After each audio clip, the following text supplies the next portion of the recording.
O conflito no Oriente Médio tem origem no início do século XX. Síria, Monte Líbano, Palestina, Meca e Medina eram parte de um único Estado, o Império Otomano. A população era árabe e professava diversas religiões. O islamismo, majoritariamente, também o cristianismo e o judaísmo. Na Primeira Guerra Mundial, de 1914 a 1918, o Império Otomano aliou-se ao Império Austro-Húngaro contra a França, Inglaterra e Rússia. Ao perder a guerra, o Império Otomano esfacelou-se. Ignorando as reivindicações árabes de formação de países independentes no local, no Oriente Médio, e para resguardar os interesses colonialistas dos países vitoriosos na Primeira Guerra Mundial, França e Inglaterra principalmente, em 1922 a Liga das Nações dividiu a região em mandatos, a serem governados por França e Inglaterra por períodos determinados. A Carta da Liga das Nações, de 1922, determinava que um dos objetivos do mandato britânico da Palestina seria permitir a criação de um lar nacional judeu, desde que este não ferisse os interesses da população não judaica existente. Ao passo que, eventualmente, ao longo das décadas seguintes, a Jordânia, Iraque, Síria e Líbano obtiveram suas independências, a Palestina permaneceu sob mandato britânico até 1948.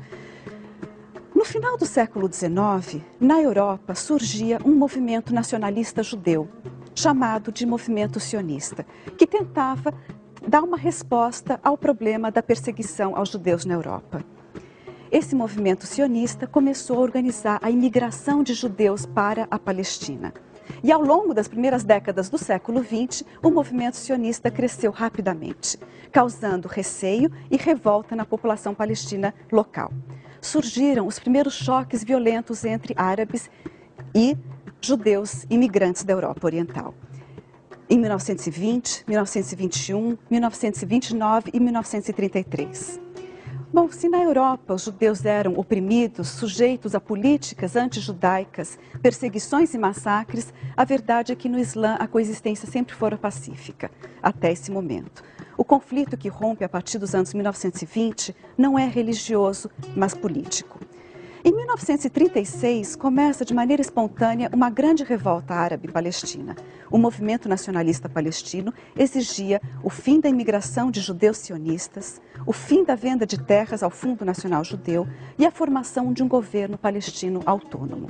A revolta terminou em 1939 com praticamente 5.000 palestinos mortos, 10.000 feridos e milhares de presos. Sem conseguir manter a ordem na Palestina e incapaz de entregar um Estado aos judeus sem ferir os direitos e causar a revolta do povo palestino, a Inglaterra entregou o mandato à ONU.